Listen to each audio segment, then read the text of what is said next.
আপনার হাতের মধ্যে ফু দিয়ে দরজার কপাটের ফাঁক দিয়ে আপনি বালুগুলো ছুঁড়ে মারুন।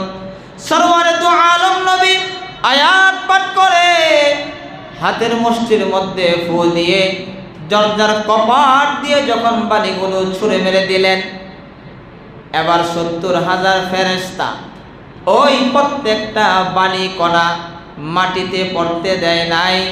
ওই বালি কণাগুলো হাতে নিয়ে প্রত্যেক মুশরিক কাফেরের চোখের ভিতরে ঢুকিয়ে দিয়েছে।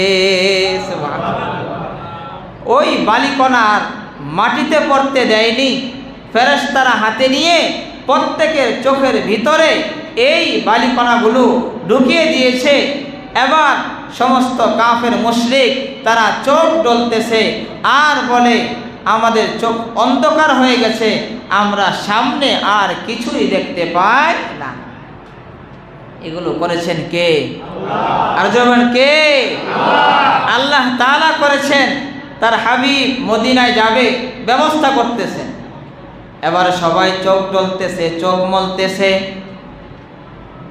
কেউ চোখে দেখে না, সবাই অন্ধকার দেখে, সামনে কিছুই দেখে না। জিবরাইল আলাইহিস সালাতু ওয়াস সালাম বললেন, ওগো সরদার, ওগো সরকার, এবার দরজা খুলে আপনি বের হয়ে যান। সরওয়ারে দু আলম নবী দরজা খুলে যখন বের হয়েছেন, এবার কাফের বেঈমানেরা বলে, এ মুহাম্মদ যায়, মুহাম্মদ যায়, আমরা চোখে দেখি না কিন্তু তার শরীরের ঘ্রাণ কিন্তু আমরা পাই। জোরে বলেন সুবহানাল্লাহ।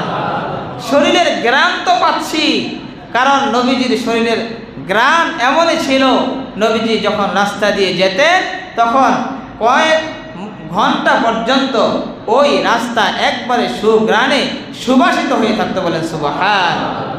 এবার নবীজি যখন দরজা খুলে যখন বের হয়েছে, তারা বলে, চোখে তো দেখি না কিন্তু মুহাম্মদ ঘর থেকে বের হয়ে গেছে, এটা নিশ্চিত, তার শরীরের ঘ্রাণ আমরা পাচ্ছি। জিবরাইল আলাইহিস সালাতু ওয়াস সালাম বললেন, সরদার, ওগো সরওয়ারে দু আলম নবী ঘরের ভিতরে ঢুকেন। আবার নবীজি ঘরের ভিতরে ঢুকলেন, বললেন, আবার এক মুষ্টি বালি আপনি হাতে নেন। এবার নবীজি আরেক মুষ্টি বালি হাতে নিলে এবার জিবরাইল আমিন বলে, এবার আপনার হাতের মধ্যে সূরা বনী ইসরাঈলের 15 নম্বর পারার 8 নম্বর পৃষ্ঠার ওই আয়াতটা পাঠ করুন। ওয়াকুর রব্বি আদখিলনি মুদখালা সিদকিন ওয়া আখরিজনি মুখরাজা সিদকিন ওয়াজআলনি মিন লাদুনকা সুলতানান নাসীরা। ওগো সরদার, এই আয়াত পাঠ করে আপনি বাড়ির মধ্যে ফু দিয়ে বাড়ি মারেন।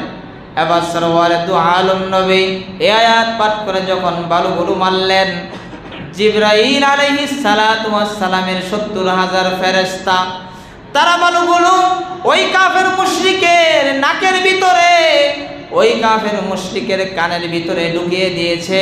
এবার তারা বলা বলি শুরু করে, এতক্ষণ চোখে দেখি নাই, নাক দিয়ে ঘ্রাণ শুনতে পেরেছি, কানে আওয়াজ পেয়েছি, কিন্তু এখন তো নাক দিয়ে কোনো ঘ্রাণ পাই না, কান দিয়েও কোনো আওয়াজ পাই না।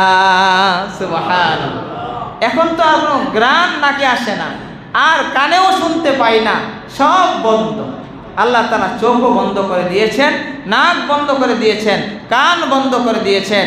এখন জিবরাইল আলাইহিস সালাতু ওয়াস সালাম বললেন, ওগো সরওয়ারে দু আলম নবী, এবার আপনি নিরাপদে সুন্দর